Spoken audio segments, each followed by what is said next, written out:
Good evening, everyone. I am Professor Nancy Sinkoff, the Academic Director of the Alan and Joan Bildner Center for the Study of Jewish Life and Professor of Jewish Studies and History here at Rutgers. I'm delighted to welcome you to our second spring semester mini course. And the title of the course is Jewish Countercultures and the Remaking of American Judaism, 1967 to 1990. Today is the first of three sessions that will be meeting regularly 7 o'clock for the next 3 weeks on Tuesday nights. Here are the ground rules, which some of you know well. We are in webinar format. All of the attendees, that's all of you, are muted. If you wish to ask a question, please type it into the chat box, and I will be reviewing the chat throughout the teaching session by Dr. Drinkwater. And I will then pose those questions. I will curate them to Dr. Drinkwater at the end of his teaching session. This mini course is being recorded. It's also being transcribed automatically. So if there's strange words at the bottom of your screen, that's because the auto transcription doesn't speak all the languages that you and I speak, but it will be available on the Bildner Center website in a few days. I'd now like to introduce my esteemed colleague, Dr. Greg Drinkwater. Dr. Greg Drinkwater is the Dr. Norman and Cyril Reitman Visiting Professor for Spring 2021 here at the Bildner Center. We are so grateful to the Reitman family for making this visiting professorship possible. Dr. Drinkwater earned his doctorate at the University of Colorado Boulder in May 2020 with a dissertation entitled Building Queer Judaism, Gay and Lesbian Synagogues, and the Transformation of an American Religious Community, 1948 to 1990. His research focuses on sexuality, gender, and Judaism in the modern United States, and it's appeared in very important journals, Jewish Social Studies and American Jewish History, as well as the Journal of Modern Jewish Studies. In fact, recently, his article, Queer Healing, AIDS, Gay Synagogues, Lesbian Feminists, and the Origins of the Jewish Healing Movement, was awarded the Wasserman Prize for the best article published in last year's volume of American Jewish History, which is a credit to its deep research, which included archival materials as well as oral histories. Dr. Drinkwater is currently working on turning his dissertation into a book.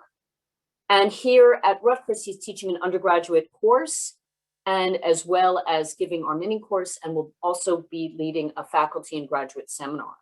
Prior to entering academic life, Greg Drinkwater worked for 10 years as a researcher and advocate for LGBTQ inclusion and social justice in the Jewish community through the organizations Jewish Mosaic and Keshet.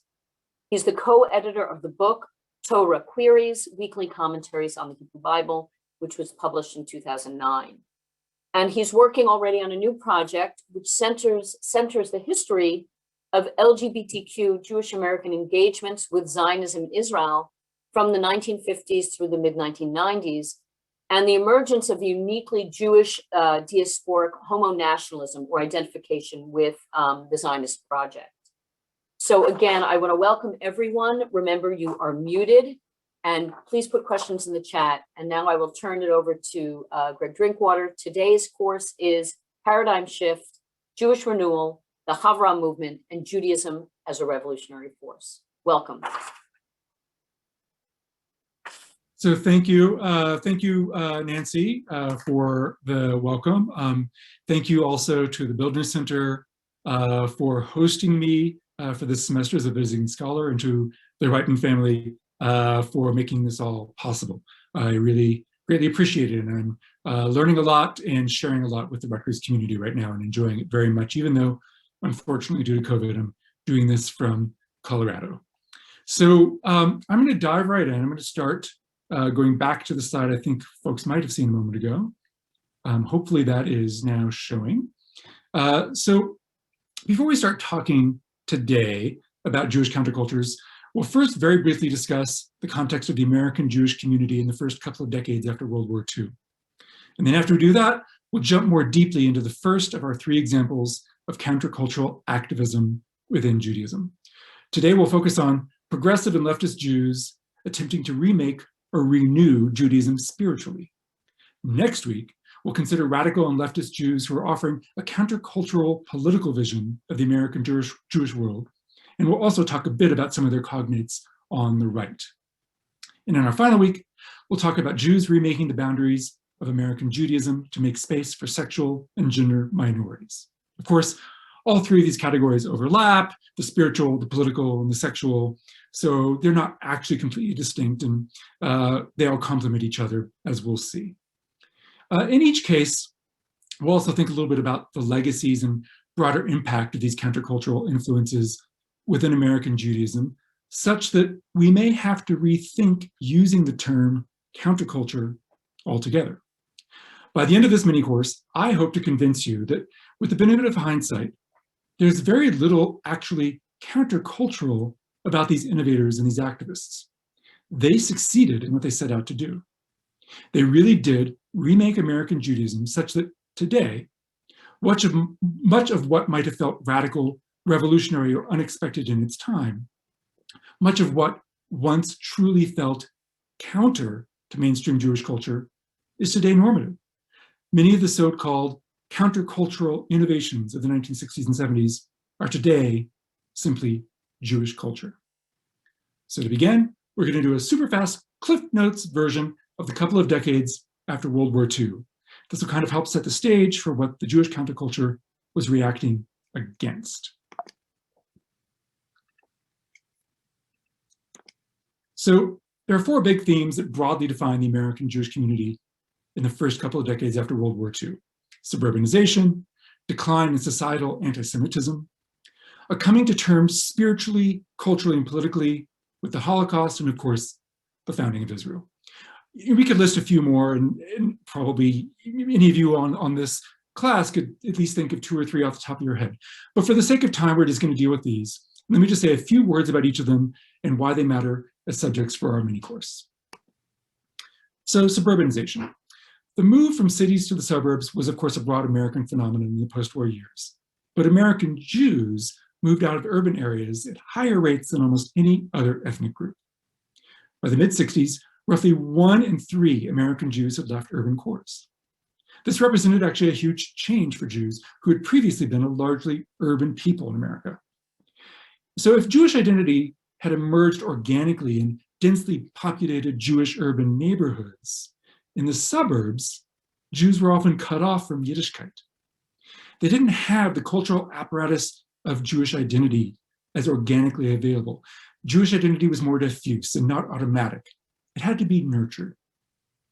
No one saw it coming at the time, but the anomie of the suburbs would later drive a deep Jewish nostalgia for the lost Yiddishkeit of the Jewish immigrant urban neighborhoods of the early 20th centuries, and later even for the shtetls of Eastern Europe. And Jews, wrapped up in the suburban emphasis on conformity, Jews were wrapped up in the suburban emphasis on conformity just as everyone else, not just Jews were affected by this, particularly in the context of the consumer and corporate society of the 1950s and early 1960s. So in the suburbs, Jews largely nurtured their Jewish identity through membership and the wave of new suburban synagogues built in this era. Synagogues seemingly felt more compatible with American society and shifted the suburbs to becoming synagogue centers with social halls and classrooms, right? So rather than just a synagogue where you go for religious services, it now was a full-scale form of Jewish community center. In the initial wave of synagogue building, conservative movement synagogues were dominant, so those affiliated with the capital C Jewish conservative movement. But even with this growth in synagogues and membership in synagogues came counterintuitively a decline in Jewish religious observance and synagogue attendance. So suburban Jews were often joining institutions that they infrequently attended. They would attend them for social events, life cycle events. They would bring their children there for Hebrew school. Hebrew school became a key form of Jewish engagement for many young Jewish families. It thus indirectly promoted the idea that Judaism was for kids and for young families. It wasn't necessarily for adults in the entire community. As the kids in these newly suburban generation came of age, they did notice this hypocrisy, by the way, later in the 60s and 70s. These geographic and cultural shifts from city to suburbs sparked a sense of alienation among the younger generation coming of age in the 1960s. They hungered for authenticity, for deep connection, and for the organic Jewish communities that they imagined had defined their grandparents' generation. Next up, anti-Semitism. So the decline in societal anti-Semitism in this era allowed for a continuation of the Jewish upward mobility that had already begun well before the war. Jews had been increasing their percentage in managerial classes, professional classes, non-laboring classes in the 20s and 30s already. The numeric limits on Jewish enrollment at elite universities ended in this era. These had begun in the late 1910s and were in place until the 1950s and even the early 1960s, with Yale actually being one of the very last to remove them. Restrictive covenants that prevented Jews from living in certain neighborhoods or joining certain social clubs gradually became artifacts of the past. Other Americans began to see Jews as patriotic and as full members of society. A new era of American pluralism became ascendant. The religious difference of the Judeo-Christian framework became the defining way to understand people in America, rather than ethnic or cultural divisions. So there was this tripartite division, broadly speaking, within American culture at this time: Catholic, Protestant, Jew. Jews made a cut, right? Even though their percentage in the overall population was actually quite low. This idea of a Judeo-Christian society, Judeo-Christian culture, Judeo-Christian values and ethics was newly emerging in this era and becoming defining of American culture. Jews were able out of this to become more visible, less afraid of being publicly identified as Jewish. And just so you can understand what the images are, on the top left is the lighting of the very first, supposedly anyway, the very first public Chabad menorah in Philadelphia in front of Independence Hall in 1974. In the bottom are some students at a Hillel event at a at a mainstream public university. Next up in our general themes are Holocaust memory, right? Coming to terms spiritually, culturally, and politically with the Holocaust, and a possible need to rethink Judaism and rethink God in wake of what happened. So you have the publication of Night in English in 1960 by Elie Wiesel, which becomes the most popular Holocaust book of the entire generation and really up to the present, with maybe debatably competing with the Diary of Anne Frank. You have the publication in 1962 of Eichmann in Jerusalem, Hannah Arendt's Chronicle of the Eichmann Trial of 1961, which completely shifted the ability to talk about the Holocaust in public discourse in the United States and elsewhere in the world. We also have Emil Fackenheim, the top left, who proposed the 614th commandment. As you might know, within Judaism, there are 613 commandments, 613 mitzvot, things we're told, do this, do not do this, in the Torah, in the Hebrew Bible. And in the 614th commandment, he basically suggested that we can't hand Hitler a posthumous victory, right? That it needs to be interpreted as a moral imperative that Jews can't use the Holocaust to give up on God, can't turn to nihilism, can't turn to atheism. They can't give up on Judaism. Even in the case of secular Jews, they need to focus on the continuing survival of the Jewish people. Otherwise, Hitler wins. And then the founding of Israel. At that time, and well into the 70s and 80s, and for some even today, but for most American Jews, Israel was still seen very much as a liberationist movement, a David against a Goliath, right? A small scale, scrappy group of innovators working with minimal weapons, minimal capacity, but able to overcome the odds. Israel was therefore seen as fragile and in need of the deep support of international Jews, American Jews included. After the 1967 war, that sense of fragility shifted. People still saw the possibility of an existential erasure of Israel, But added to that mix was a newfound Jewish pride in Israel's military success and a deep admiration for the new muscular Jewish culture being created in the Middle East. This, of course, sparked further ability to present oneself publicly and proudly as a Jew. Of course, this was also influenced by the Civil Rights Movement, and in particular, the Black Power movement of late 1960s as well, which we'll turn to more next time. In the 60s, on the sort of wake of all of these changes, of Holocaust memory, of suburbanization, of the founding of Israel, the 1967 war in particular, became an era of spiritual seeking for everybody, not just Jews, but Jews especially. As one scholar once said, reason and plenty are no substitutes for myth and fantasy and faith, by which he meant that the focus on rationality, the focus on the primacy of secular culture and ultimately Enlightenment values, the plenty of middle-class upward mobility was really no substitute for this sort of lost romantic sense of a connection, a deeper connection, an organic connection to God, to place, to the spiritual, to those things that we cannot name, that we cannot fully describe. This was in the context of a Jewish sense that there was an accommodation to the security of mainstream American society, and maybe in that accommodation something was lost. So this era, the 60s and 70s now, sees a focus on Jewish peoplehood and community, and a growth in interest in the mystical, the spiritual.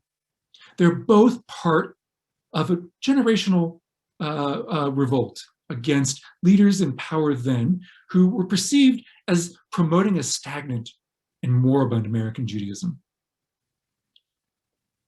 People who wanted to learn ways to do Jewish more deeply, more openly, more authentically, more proudly, in a way that connected them to the mythic visions of their grandparents and great-grandparents' generations. Chabad Lubavitch. Why are we going here on a talk on leftist counterculture? This is an ultra-Orthodox Jewish sect, right? Well, two of the key spiritual innovators of the Jewish spiritual counterculture emerged from within Chabad Hasidism. And frankly, I would actually also argue that we could understand Chabad Hasidism as a different form of Jewish counterculture, and one that also offered a spiritual revolution of a different sort. But that would be a topic for another class and another day. But nevertheless, I do want to focus on this briefly. The development of Chabad in the US, and of Hasidism and ultra-Orthodox Judaism in general in the US, certainly does fit in within this class as one of the main spiritual and cultural innovations of Judaism in America in the post-war decades. When the sixth Lubavitcher Rebbe moved the headquarters of Chabad from Europe, contemporary Belarus, former Russia, to Brooklyn, just as multiple other Hasidic dynasties did, no one at the time could have predicted the explosive and dynamic growth of Hasidism in America. People really thought Hasidism and ultra-Orthodox Jewry in general was going to die out in the US, in Israel, elsewhere in the wake of the Holocaust. Obviously, didn't quite happen that way. Now we turn to one of our core figures, one of the core characters for today's talk, Rabbi Zalman Schachter Shalomi. Seated here on the left in, I think, the 1980s, and then the slightly colorized face in the image on the right is him with his family in Vienna in the 1930s. He added the name Shalomi later, so when I'm referencing now in this earlier era, I'll refer to him as Rabbi Zalman Schachter. So he was also called Rab Zalman later in life as well, and we'll use that term in addition. So he was born in Poland, but educated in Vienna, moved there as a young teen. As a young child. He embraced Chabad Hasidism as a young teen after having had a yeshiva education, but also exposure to a leftist Zionist high school in cosmopolitan Vienna. After a period of forced labor and dislocation during World War II, Zalman made it to America, ultimately landing in the center of the Chabad world. After being ordained as a rabbi through Chabad, Reb Zalman and then another individual a young Rabbi Shlomo Carlebach, or Reb Shlomo as he would later be called, were assigned a special mission by the 6th Lubavitcher Rebbe, Yosef Yitzhak Schneerson, on the left. He was concerned with the declining commitment to Judaism in the world, particularly among young people. Yosef Yitzhak had a vision of reaching out to wayward Jews. And in December 1949, he sent Reb Zalman and Reb Shlomo as shluchim, emissaries, to college campuses. They first went to a Hanukkah party at the newly opened Brandeis University. They brought with them Hasidic music, an accordion, and 13 pair of tefillin, ready to try and share Chabad orthodoxy and Hasidism with whomever they found at this Hanukkah party on campus. But after they got there, they realized that an unadulterated Orthodox Hasidism really wasn't going to work with American Jews raised on liberal democratic ideals. It was that night that the spark of Jewish renewal began. And by the way, these are both images from this era. And the 7th Lubavitcher Rebbe, Menachem Mendel Schneerson, is the one with his head slightly turned, seated in the center. And the photo, I believe, was taken by Red Zalman, but I don't know that for sure. It's from his own archive, which is here in Colorado, in the post-Holocaust American Judaism Archive at the University of Colorado Boulder, where Reb Zalman lived for many years until his death in 2014. And he donated his archive to the university before his passing. Right, so Yosef Yitzhak himself died a month after Zalman and Shlomo first experimented with how to best reach disaffected Jewish youth by bringing their tefillin and their Hasidic music to Brandeis. But his successor, the 7th and final Lubavitcher Rebbe, Menachem Mendel Schneerson, took on the idea of shluchim and turned it into an absolute global movement.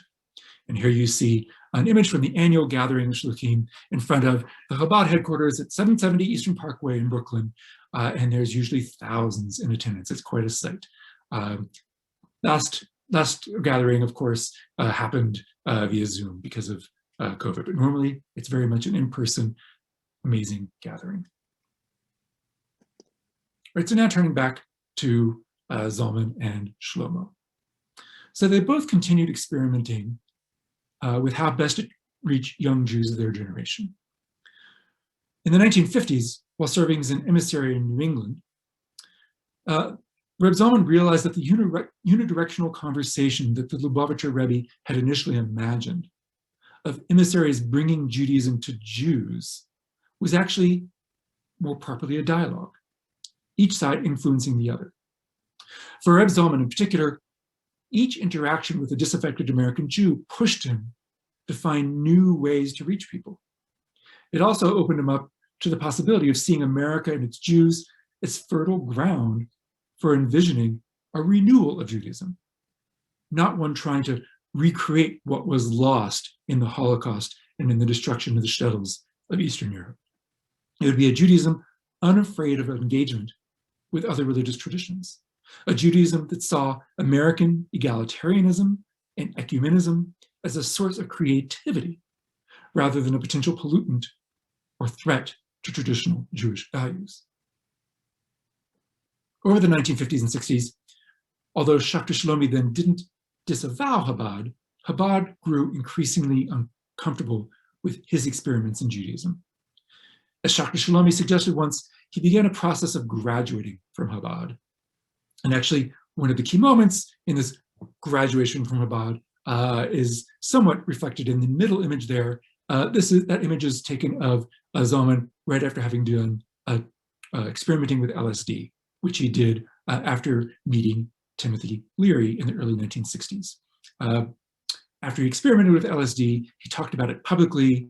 News of this got back to Chabad headquarters. They were not too pleased. This began a bit of tension. A little bit later, he actually apparently at one point encouraged the Rebbe, the 7th Lubavitcher Rebbe, Menachem Mendel Schneerson, to consider trying LSD himself to expand his mind, expand his spiritual capacity. Of course, the Rebbe politely declined. But they did maintain a relationship until the Rebbe's death, even if Reb Zalman no longer saw himself as a core member of the Chabad world. And on the left is a late 1950s photo of Reb Shlomo, who was already beginning to build this relationship, this reputation as the singing rabbi, who would travel with his guitar and bring Hasidic music in his own compositions to Jewish audiences all over the world. And on the far right is Reb Zalman in his office in, I think, about 1959. So first up is the founding of the House of Love and Prayer.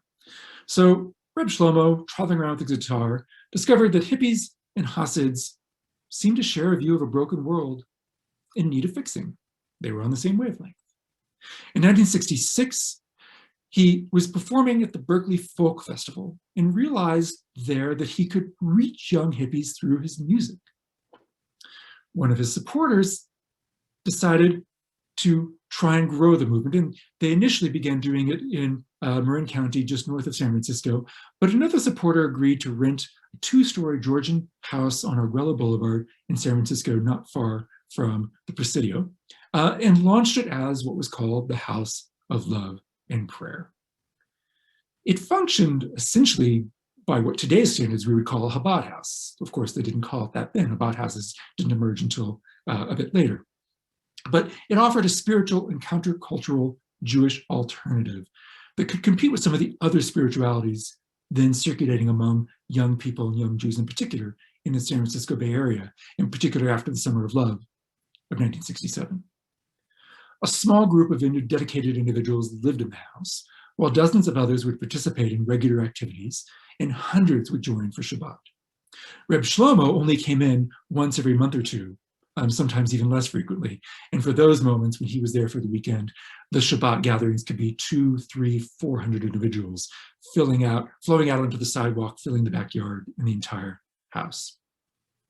Eventually, they moved to a larger house near Golden Gate Park, and not terribly far from the Haight district, the Haight-Ashbury district, sort of ground central of the hippie generation, and added a yeshiva for study. Ultimately, over time, religious services there became more orthodox. Eventually, they added a mechitza, this divider between men and women during prayer. Reb Shlomo started to drift away and came out less often. A lot of the other original hippie members moved away as well. In 1974, Reb Shlomo and Reb Zalman, who had worked together a bit on the House of Love and Prayer, Reb Zalman was always part of it, if a bit more peripherally, parted ways. They remained friends, but Reb Zalman was no longer active with the House of Love and Prayer. Zalman ultimately would go on to found Jewish Renewal, while Reb Shlomo remained committed to Orthodoxy until the end, even if it was his own version, his own flavor of Orthodoxy. Some House of Love and Prayer members shifted over to the Aquarian Minyan, a new minyan that we'll turn to in a moment, founded in Berkeley by Reb Zalman and others in 1974. And in 1976, some of Reb Shlomo's followers started a village in Israel, Mevo Modi'in, or the Karl Bach Moshav. And ultimately, the House of Love and Prayer in San Francisco ended in 1978. Meanwhile, Zalman is trying to lay the foundations for what a new form of renewal of Judaism might look like. In this top image, you have him in conversation with the author and philosopher Sam Keen. In the bottom, you have him making an album of Hasidic and Jewish music. He founds a new congregation called B'nai Or, Sons of Light, in Philadelphia. Ultimately, the name is changed later to Panay, or Faces of Light, in response to feminist concerns about the misogynistic or exclusionary name being linked to men. Many would consider that the first Jewish renewal community, although, firsts here can get complicated. Maybe House of Love and Prayer might have been, maybe Havurah Shalom, which we'll turn to in a moment. Ultimately, he founds Jewish Renewal, a uniquely indigenous American religious movement that has since expanded globally. It's popular with those who were dissatisfied with the materialism and spiritual vacuity of mainstream Jewish life in the 70s, 80s, and 90s. People who were affected by the shockwave of the American counterculture. Those who were influenced by the importation of Eastern religions. It's a form of late 20th century American religious syncretism. And it never intended to be an official new sub-religion or new Jewish movement. Reb Zalman and the other founders the sort of founding elders of Renewal, freely adopted ideas and practices from other religions, and rejected the idea that any one way of doing things can embody the fullness of tradition. In that sense, Jewish Renewal is anti-Orthodox, even though it can also influence Orthodox practice. So there's this interesting dialectic of both learning from and adapting orthodoxy and being of use to Orthodox practice, while rejecting the idea of Orthodox as stagnation, Orthodox as structured with boundedness that cannot be changed. Some of the influences of Jewish Renewal were Jewish pietism. You know, Hasidism is ultimately a Jewish pietistic sect. Kabbalah, Jewish mysticism, Neo-Hasidism, which we'll turn to in a moment, Western takes on Eastern religions such as Buddhism, Sufism, mystical version of Islam, Christian monasticism, American philosophical pragmatism, Jewish Reconstructionism, another version of Judaism founded by Mordecai Kaplan in the early 20th century, existentialism, and progressive American politics, feminism, environmentalism, social justice. Remember, it's a phenomenon, not a denomination, a way of doing things, not necessarily intended to be a new flavor of Judaism, even though it sometimes looks like that. But it does resemble the other movements in some ways, and it's an ongoing creative project of a generation of Jews seeking to renew Judaism and bring ethical and spiritual vitality into their lives and to their communities. One key aspect of Jewish Renewal, at least as explained by and translated by Reb Zalman, is the idea of a paradigm shift. This idea that the world has gone through a series of key stages. And in each of those stages, the religious systems, the religious technologies of that age had to fit the moment, right? So that in the age of Taurus, I know this is a little hard to read, so don't worry about the details. In the age of Taurus, many, many thousands of years ago, polytheism was an effective solution for the spiritual and communal and cultural needs of people. Later, monotheism emerged and made sense in that time and place. In the age of Pisces, we have a version of theism, with God as the oversoul, a spirit separate from matter or the world, located in time, holy days, which require sacrifice of time and energy. But Zalman was suggesting that we entered a new phase, a new paradigm, and therefore religion, spiritual practice, spiritual technology had to shift to accommodate. Otherwise, the two are going to be out of sync. And if the two are out of sync, it's not going to work. So in this age of Aquarius, God is all, God is everything, immanent and transcendent, located in the visible and the invisible, that there is divinity in everything. It's essentially a form of pantheism, right? That undermines the hierarchical structure of classic theism, the age out of which people are emerging. It's a vision of looking at the divine in all people, which is really a core idea of early Hasidism, according to Reb Zalman's interpretation of this, right? We all contain within us both the Rebbe and the Hasid, right? In traditional Hasidism, the Rebbe is the charismatic leader, the Hasid is the one who follows the Rebbe. But in this new version, this paradigm shift that remakes Hasidism for a new age, we each contain a manifestation of the divine, and therefore we can each serve each other. This relationship of a hierarchy between Rebbe and Hasid breaks down and becomes a horizontal relationship, right? And there's also a problem that he sees at the heart of monotheism. The heart of monotheism has a tendency towards dualism, towards irreconcilable division between good and evil, which leads us to patriarchal language, which leads to intolerance of the other, which leads to hatred of nature, issues of human desire, and etc. And Zalman saw a way past this, or so he believed. And he felt that Eastern religions were going to help along this path. Eastern religions offered a new path, a new way of shifting this paradigm.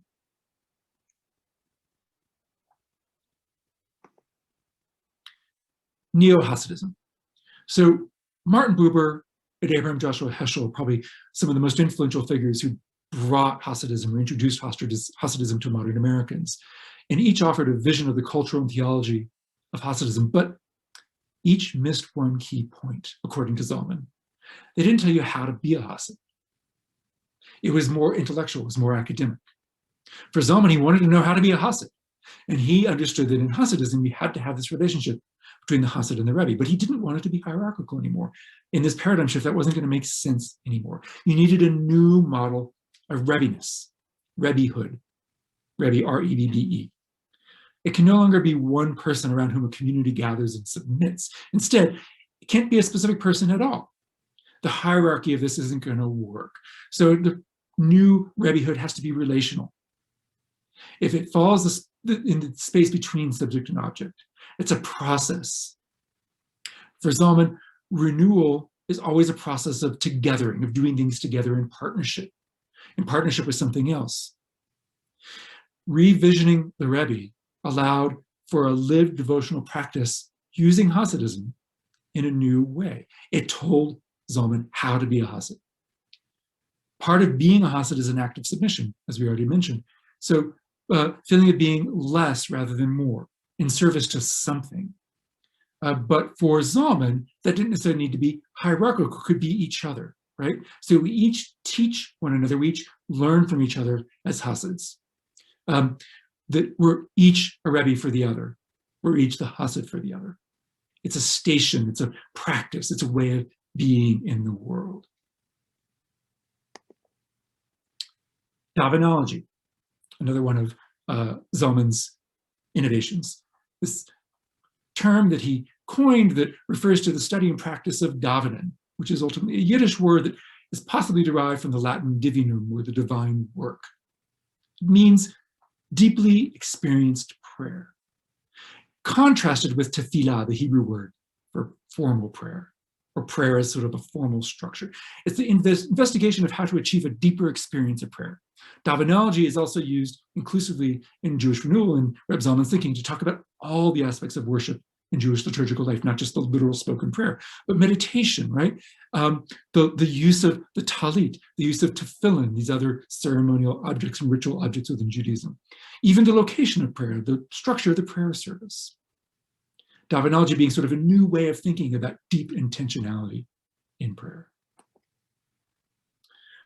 For Reb Zalman, and for Jewish Renewal generally, another core aspect is deep ecumenism, right? A core contribution of post-Holocaust American Judaism in general, and Reb Zalman in particular, is this deep engagement with other faiths by establishing intimate relationships with people of different religious backgrounds. Beginning as early as the mid-50s, Reb Zalman was already beginning to engage dialogue with many of the world's great spiritual luminaries. People like the Reverend Howard Thurman, the Trappist monk, theologian, mystic, and activist Father Thomas Merton, Gayatri Devi, the woman who became a major leader of Vedanta Hinduism in the US for decades, Muzaffar Ozak, the Grand Sheikh of an important Sufi order of dervishes in Turkey, the author, philosopher, and activist Reverend Howard Thurman, the Dalai Lama, and countless others. Zalman had this organismic metaphor of religion, right, in which the world's religions function like different organs in the body of the planet, each contributing something vital to the whole. Without any of them, if any of them go missing, the body is weakened, the body is missing something. But each one needs to do it the way they do it. So it's not that he's trying to create a new religion. Jews should still be Jews. I think the metaphor he once gave is, if you have a liver and a spleen, you don't want the liver to start acting like a spleen, or the liver to start acting like a heart. But it can be in conversation with the heart, and vice versa.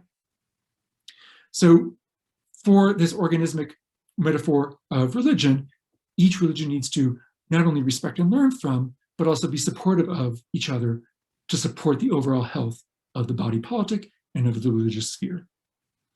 In 1990, he went on with a delegation of Jews to Dharamsala, India, at the invitation of the Dalai Lama, to talk with Tibetan Buddhist leaders there about the Jewish experience of survival in diaspora.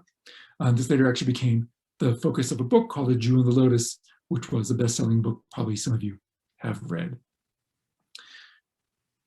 For Reb Zalman, the ability of one tradition to learn from another demonstrates how interconnected we all are becoming in this new age, this new paradigm. He ultimately became, in the mid-70s, a Sufi sheikh. He was actually ordained as a Sufi sheikh by Pir Vialat Inat Khan in 1975. At the theoretical level, Zalman also began reimagining halakha for what he called psycho-halakha, or sometimes integral halakha, a way of rethinking halakha again for a new age, for a new paradigm, a way that doesn't reject halakha, that doesn't move past it, but reimagines it to better fit the vessel, to better fit the time and the place. So at the same time that all this is happening, there's also the birth of the Havurah movement, which sometimes overlaps a bit with Jewish renewal, sometimes is independent. It gets complicated. Reb Zalman was a part of some of these Havurot, as were some of the other leading fathers and mothers of Jewish renewal, and vice versa, right? So these are sort of overlapping spheres. Contemporary Havurot emerged through two different and seemingly unrelated avenues. In the early 60s, the Reconstructionist movement, which had espoused fellowship groups since its inception in the 30s, started to establish Havurot as a substitute for or an adjunct to synagogues. And my own synagogue here in Denver, B'nai Havurah, is one of those early Havurot founded in 1961. In the late 60s, inspired by the counterculture, many Havurot were created predominantly by groups of progressive Jewish students who were involved with countercultural politics and turned off by what they perceived as the stagnant Judaism of their suburban middle-class Jewish worlds. Havurot in this period also often adapted neo-Hasidic motifs and focused on communalism, mysticism, ecstatic singing, transcendence. They felt they were restoring what members thought was missing from Jewish life, and they were emphasizing their rejection of the conventional corporate synagogue. And by the way, the image on the right is a Purim party at Havurah Shalom in Somerville. The focus on the individual and the mining of the tradition for a usable past. In these Havurot, individuals were sort of dominant. The group would make decisions, but as individuals contributing, there was no specific hierarchy. And they were mining the tradition, they were looking to the tradition, turning to the tradition for ways to move forward and to find a revolutionary new Judaism. Ultimately, this suggests a bit of a contradiction. They were yearning and striving for continuity with the past, with the tradition, but they were also at the same time separating themselves from the lives of their parents and their grandparents, right? So they're turning to tradition while rejecting the immediate elements of tradition sitting around them. They were turning to a mythic tradition, a romantic tradition that precedes what was available to them at the time. They were inventing their own Jewishness even as they inherited it, to use the words of Revel and Prell, who did a study of the Havurah movement, inventing their own Jewishness even as they inherited it. It's a dialectical process of both going on at the same time. They were reacting against what they saw as the destructive narrowing of Jewish life that was a result of the acculturation process of American Judaism to American Protestant society. They were trying to undo that. They were rejecting consumerist middle-class values. This was part of ultimately a generational conflict, holding on to Judaism while trying to wrest it away from their elders, because they perceived the elders as having allowed for a pollution or a dilution of Judaism, and it needed to be saved. It was very experimental.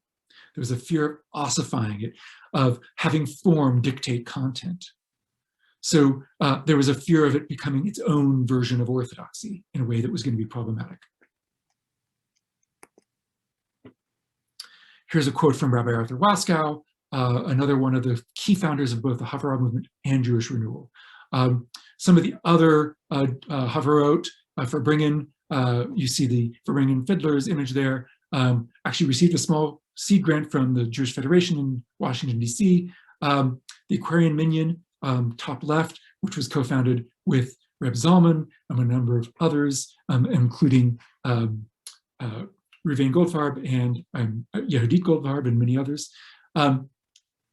Havurot began being added also after the success of these independent Havurot as intimate circles within established synagogues.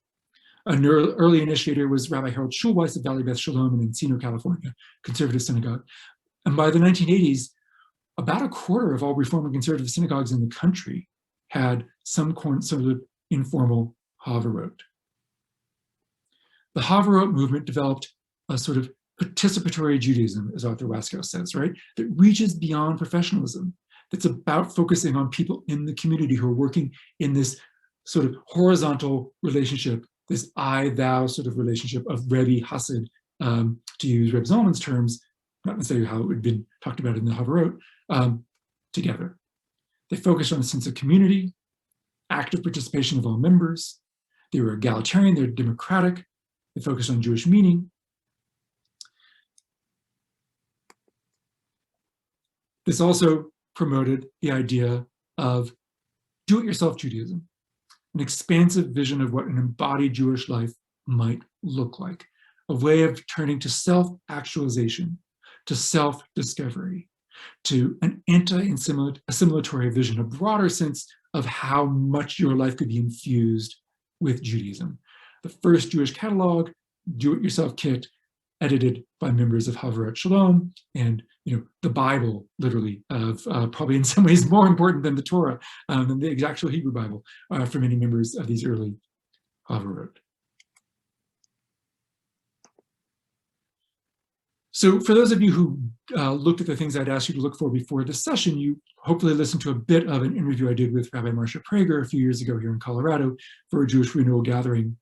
And the reason why I had you listen to that is I think Rabbi Marcia is an incredibly interesting figure. There are so many other mothers and fathers of Jewish renewal and of the Havurah movement, but the reason why I focused in on Rabbi Marcia, or Reb Marcia, as she is often called, is because in the early days, she was not one of the central or core leaders of Jewish renewal. She wasn't really a central or core Jewish leader of anything.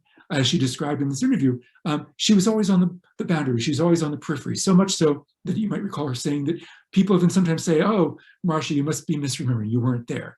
And then she'd pull out a photo and say, "Yeah, but no, there I am. I was really there." The reason why this matters is it shows us that despite, all these slides that just focused on Reb Zalman and Reb Shlomo and these other key figures, that there were lots of other people. There were lots of mothers, there were lots of fathers of these changes in Judaism. There were lots of people doing this independently. There were people doing the same thing. There were people renewing Judaism in their own lives, in their own homes, in their own friendship circles, in their own communities, independently, prior to there being any name for that, prior to there being any words for that. Right? So Reb Marcia ultimately is ordained as a Reconstructionist rabbi in the she enters rabbinical school in the mid-1980s, is ordained in late 1980s, but already in the late 60s and early 70s, she's doing Jewish renewal without being named as such, right? She's already living that out independently, and there are others like her. She's not the only one. So Jewish renewal, this revolutionary new Judaism, this sort of reaction to the stagnant and moribund Judaism of the 50s and 60s, is in a way overdetermined, meaning that there are many sources. It's happening on many fronts. We can focus in on the key institution builders, and ultimately Reb Marcia becomes one of those people as the dean of the Jewish Renewal Rabbinical Program in Aleph, the Alliance for Jewish Renewal. But there are lots of people who are doing this independent of each other, right? She talks, about in the 70s, in the late 60s and early 70s, that how at home she felt in the tribe of the Jewish counterculture, right? How she was trying to find a way of doing Jewish that was a match for herself as a Woodstock feminist environmentalist, right? She was at Woodstock and had that experience. She was a feminist and had that experience. As you see of her kissing this tree, right? She's a tree-hugging environmentalist. She wanted to find a way to do the counterculture in a Jewish idiom. And she didn't know from Reb Zalman, she didn't know about this, but she did it on her own, even as she was ridiculed by her friends in SDS and others in the New Left. So lastly, just a slide kind of showing you where Jewish renewal, the Havurot, and re-spiritualized Judaism are today. These are some relatively recent images. And one manifestation of all of this that I didn't really talk about is independent minyanim, plural for independent minyan, which is somewhat different from the growth of the Havurah movement and creation of Havurah communities all across the country. But these sort of often orthodox or more orthopraxis-leaning groups of Jews who come together, again, very non-hierarchically, but maybe a little bit less 365, right, than a Havurah. Havurah is intended to be a real organic community where you're connected to everyone's lives. If you might have remembered from that short video, if you watched it on Havurah Shalom of, I'm blanking on who was speaking, but he was saying that in Havurah Shalom it was Barry Holtz, in Havurah Shalom in the early days, that there was this vision that it was such a tight community that if you landed at the airport, you could call anyone in the Havurah and they would come pick you up. But of course, they could also say completely without question that they are unable to do that, and that was fine. But there was this sense of creating a new family for each other. The independent minyanim don't quite reach for that or strive for that. So there are different flavors, slightly different flavor of Judaism, but ultimately sparked by the same idea. But many of the innovations, many of the lessons, many of the techniques of Jewish renewal, of the Havurot, are now kind of mainstream within American Judaism. For example, I'm going to stop sharing the screen just so you can sort of see me. So, for example, the rainbow talit. Many of you have probably seen it. If you haven't, pay attention next time you're seeing Jews wearing a talit. Was invented by Reb Zalman for the B'nai Or and later B'nai Or Jewish community. But it's now so mainstream that there are Orthodox Jews who would potentially even scoff at Jewish renewal wearing them and don't even know why. The use of chant, the use of nigunim, right, associated with Hasidism, but who brought that to average American Jews? The Havurah movement and Jewish renewal. And Reb Zalman in particular was a key figure in that. The idea of borrowing from other spiritual practices, right? These sort of deeply egalitarian participatory worship styles that you might now find today in many mainstream synagogues. All of this is a legacy of this rethinking of Judaism, such that it now just feels so sort of common sense, right? It feels normal. Even if, if you maybe go to a Jewish renewal congregation, some of the practices there might feel maybe a little bit different for you if you aren't more regularly there. But a lot of what they're doing ultimately has made its way into mainstream Judaism. So now I'll shift over to questions, and I think Professor Sinkoff is going to manage that. So I hope you can see me. I can't tell, I'm always so confused about this process. So thank you very much, Greg. You obviously had to zip through tons of material. I want to remind everyone that today's session was on spirituality, and he's going to get to sort of some of the more political things. And I want to thank you for reminding people that as intellectuals, we have to sort of create categories that aren't so separate, actually. But in order to understand them and interpret them, it's a heuristic device. It's saying, I'm going to talk about spirituality, then I'm going to talk about politics, then I'm going to talk about, economic, whatever you're going to talk. And in fact, there's always an intermix, and it's difficult at times to really unravel the multiple influences. So we have some wonderful questions, and I'm going to save my question for last because it's a real historian's question, and I'll just wait to torture you with it at the end. But several people have asked some wonderful questions. So, and I'm going to rephrase them a little bit. Certainly at the beginning of your lecture, you were focusing on two main figures, right? Shlomo Carlebach and Zalman Schachter, and then Shlomi, and also the Hasidic, the Schneerson, the Chabad family. And yet the paradox, or the dialectic, as we old Marxists used to say, is between sort of the focus on the individual leader and yet the egalitarian ethos of the movement. And so someone wanted you to sort of expand upon that. What's the tension there? How does that work itself out? And it's a huge question, by the way, speaking as an historian. This is from the very origins of Hasidism, we have that tension. But in terms of the post-war neo-Hasidic movement, how do you see this dialectic between leadership and the commitment to egalitarianism? Right, so I think, it kind of plays out in different ways in different moments. I think, both Reb Zalman and Shlomo Carlebach emerge out of the context of this very hierarchical relationship between Rebbe and Hasid that I mentioned, and they're trying to undo that, I think, Zalman more than Shlomo Carlebach. And ultimately, do they really succeed? One could debate in any specific moment. There are various moments, where we'd have to go through, with a fine-tooth comb and say, okay, moment here where it seems like it succeeded, and moments there where it didn't. But ultimately, what Zalman, I think, was trying to do was he recognized that he had a capacity to bring this idea of an egalitarian neo-Hasidism to people that others couldn't do, and that therefore he had to play a central role as a teacher, as a leader, to help get that message out there, even if it seemed to undermine the very idea, right, of decentering the leader. And even people treated him as a Rebbe. People often called him their Rebbe. And he didn't necessarily rebel against that, in part because he had access to learning into a Jewish world that many of the other people in the milieu that he was circulating didn't have.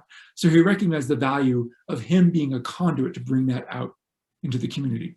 I think he's perhaps not the best example, though, because he's sort of this special figure, but other figures within Jewish Renewal and the Havurah movement, I think maybe made more sort of a self-disciplined attempt to sort of live that out. And again, in any individual moment, one can kind of critique that. But I think the philosophy of this lateral and horizontal Rebbehood really was driving, even if it didn't always work entirely in practice. I don't know if that really helps. No, I actually think it's one of the paradoxes of it all. And I think it's pretty fascinating, actually, because I think personally, historically, I think the roots of this are already in the very origins of Hasidism, this complicated, very dialectical relationship between the charismatic leadership of the Rebbe and at that point, Marsha Prigger notwithstanding, the male Rebbe figure and his Hasidim. You can't be a Rebbe unless you have Hasidim. And you can't be a Hasid unless you're attached to a Rebbe. And that's a Kabbalistic notion too. So I find it just fascinating. And I think that Zalman is so steeped in traditional learning and Hasidic learning. And maybe, I don't actually know about Shlomo Carlebach as much, but Zalman Schachter, he comes, he's got yichus, he's got lineage, he's got learning. Like Heschel, he has all that stuff, and he's very aware of it. He brings that European Jewish culture to his American followers and the dialectic. So, I mean, you and I could probably talk about it a long time. I find it fascinating. But one quick thing. Please, go ahead, go for it. It's just this sense to which people treated him as Rebbe, which many people did. I remember actually the author Douglas Rushkoff, who's sort of this Jewish public intellectual in New York, was coming out to Boulder and was going to have a meeting with Reb Zalman. And he called me and he said, "I'm a little bit freaked out, Greg, because I'm meeting with Reb Zalman and I don't know what to do. Like, what do I do on approaching Reb Zalman? Like, like this guru figure. I think he literally wondered, like, should he kneel? Should he bow? Of course, Zalman wouldn't want any of that. But there was this aura about him that some people went in that direction." Right.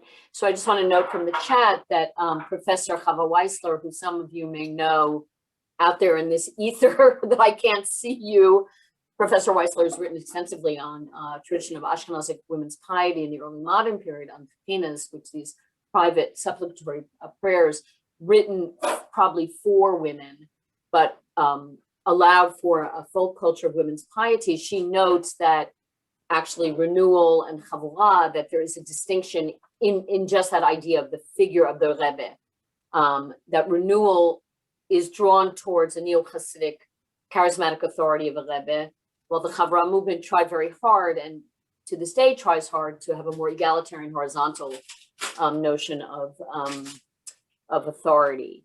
But it's a tension. Look, it's a tension in movements to keep generating when you don't have leadership, and we can just leave that. That's one of the challenges with the establishment of a renewal seminary and disciples, etc., and so forth.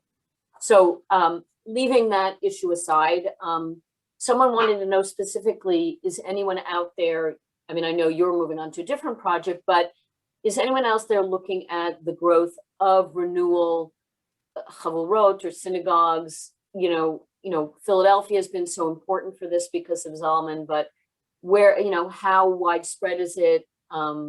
Is anyone doing that kind of ethnography today? Do you know anyone? So I mean, Chava Weissler, so thank you, Chava, for that comment, has done some of that work herself and as a participant observer in that world. Shoel Magid has done some of that work and has published quite a bit, actually, on Jewish Renewal and on Reb Zalman. What's unfortunate, though, is there's currently, so this archive of Reb Zalman and some of the other materials, so some materials from Arthur Waskow, some materials from a wide range of other renewal leaders are here in Boulder. Some materials are in Philadelphia, New York.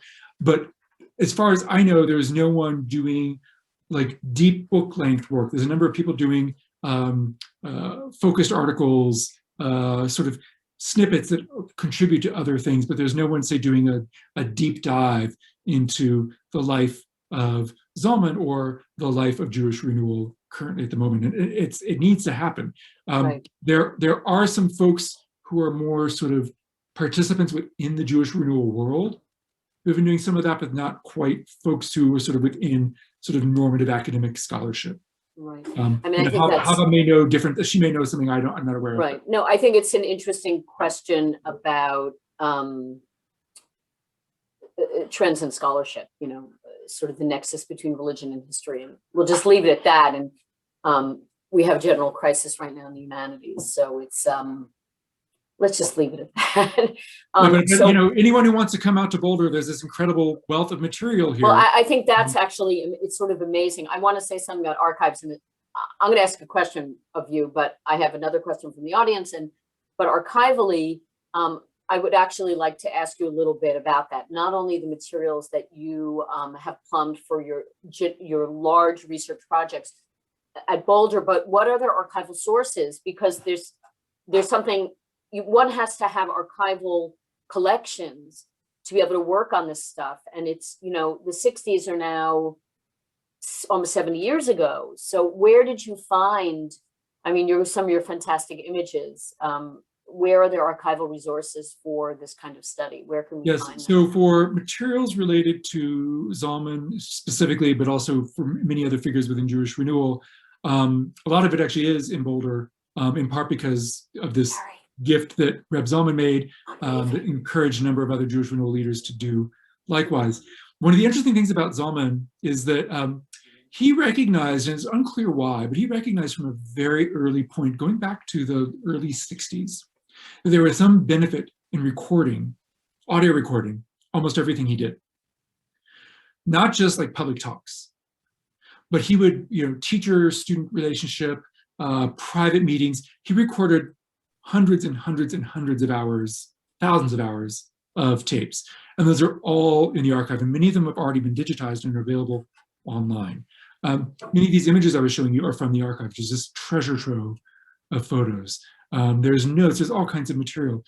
There's also a Jewish Countercultures collection at the American Jewish Historical Society in New York, which contains a wide range of publications and sources, some of which I'm going to reference next week because it focuses a bit more on the sort of political side of Jewish countercultures.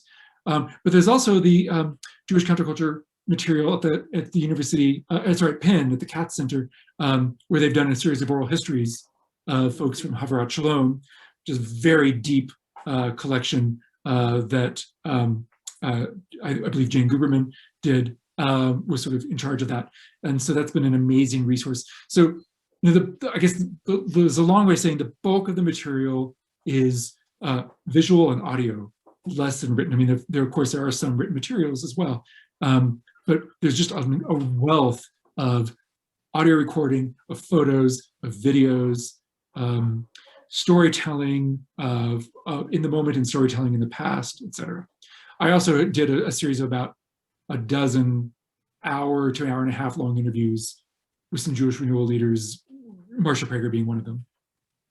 So that leads me to another question, which just to nod, the focus on orality itself is a Hasidic innovation, right? We know that many of the sermons or drushes or vault that the classical Hasidim of the 18th and 19th century gave in Yiddish were oral, and then only transcribed later and written down in Hebrew. And so the significance of orality as a method of conveying spirituality. I mean, again, Zalman and others in the movement who are educated know that there's a premium on that, and that's a reaction.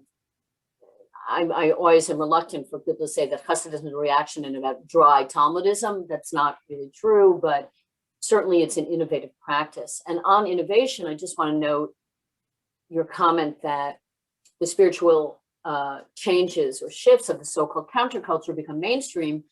We see this earlier also in the 16th century, right? The Kabbalistic innovations of the 16th century become normative in Jewish liturgy. So one of the things that's always so interesting, this is sociological, not a question to you, but a comment, is on the ways in which initially peripheral or radical or challenging movements become domesticated within some kind of mainstream Jewish practice. I'm just going to leave that. I will ask you one question, which is, well, I guess I have two. One is a little bit about gender, which you nodded to, and maybe you'll want to talk about that later. But certainly for most of what you talked about, we were talking about the innovations or charisma of male figures. So perhaps you want to leave that for later when we talk about Jewish feminism and things like that. I know that's coming up. But the other question I have for you is, to what degree do you personally see all of this or any of this as part of the American sort of cultural Cold War, the way in which this is the way American culture is defining itself differently from its big bad enemy, and it was a big bad enemy, let me be clear, but which is the totalitarian atheistic Soviet Union. Is that part of any of this for you? So those are my two questions about gender and about the cultural Cold War. And yeah, and also sort of quickly reference the this idea of Judaism's on the margins that become more central later on. I mean, that's been going on for a couple thousand years. That's not, the example you give of Hasidism and Kabbalah are more of the, in our early modern and late medieval era. But of course, it's been always going on, right? Michael Satlow talks about Judaism's plural, and as do others. And when I teach my undergrads, I really emphasize that there's this plurality of Jewish practice that ultimately there's a winnowing out.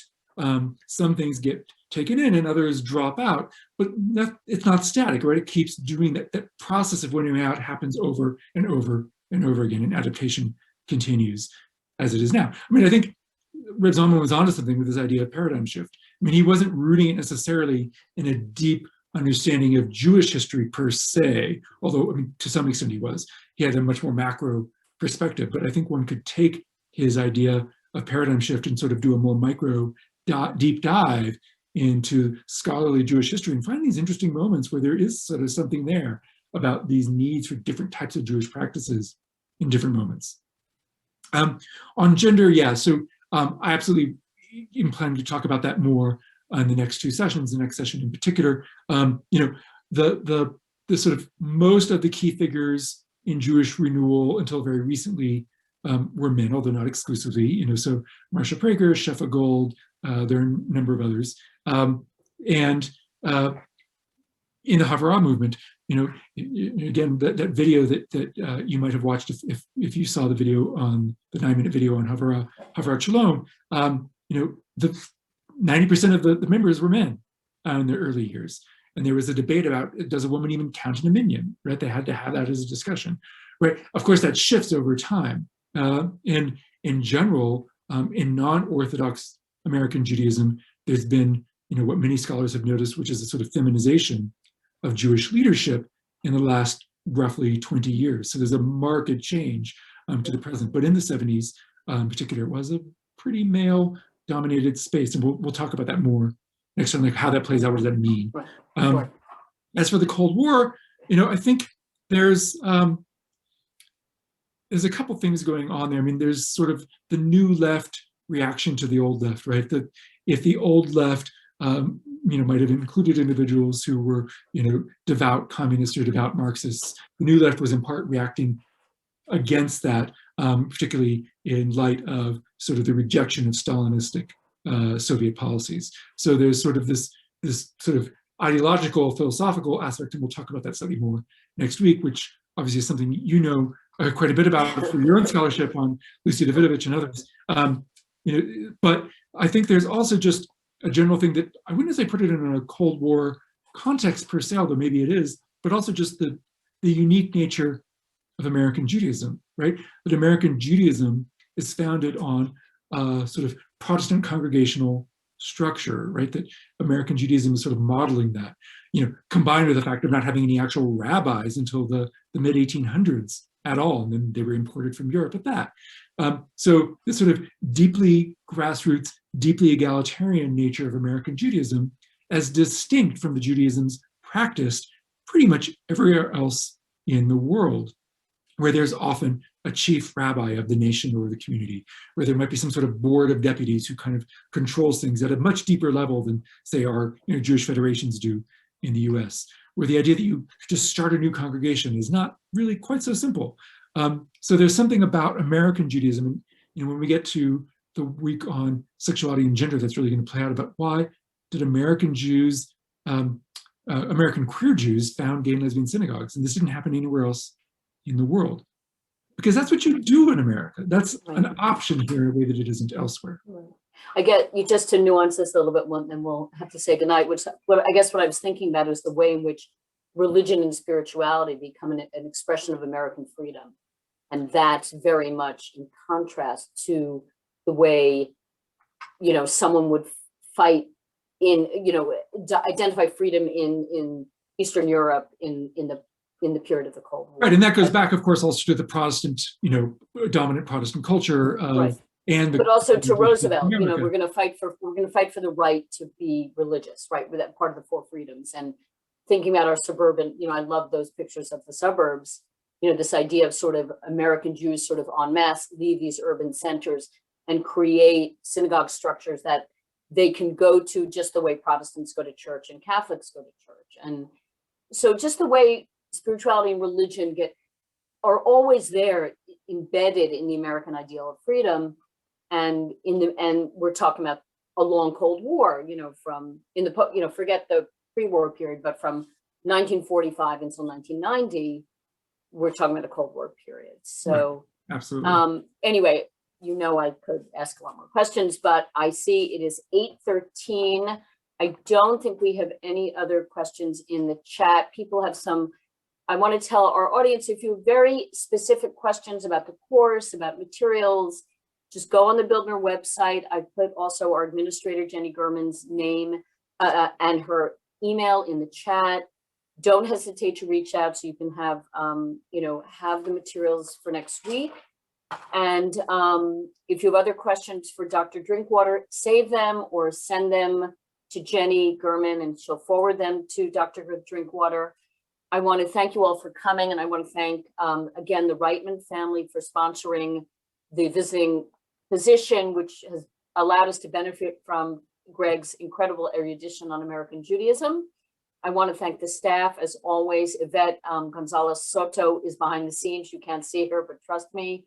And of course, Jenny Gurman, the senior department and center administrator, who really handles everything. Managing director, Karen Small, who with me really keeps, she keeps the center going, but with me helps organize the visiting scholars and the planning for our public programs, which you've all benefited from. And on that note, I want to mention upcoming activities, which are tomorrow and Sunday. So tomorrow night, my colleague Pella Tartikoff is giving a public lecture, Conversion, Circumcision, and Ritual Murder, a Medieval Mystery Unraveled. She'll be in discussion with Professor David Shivitz over her new book on those topics in the medieval period.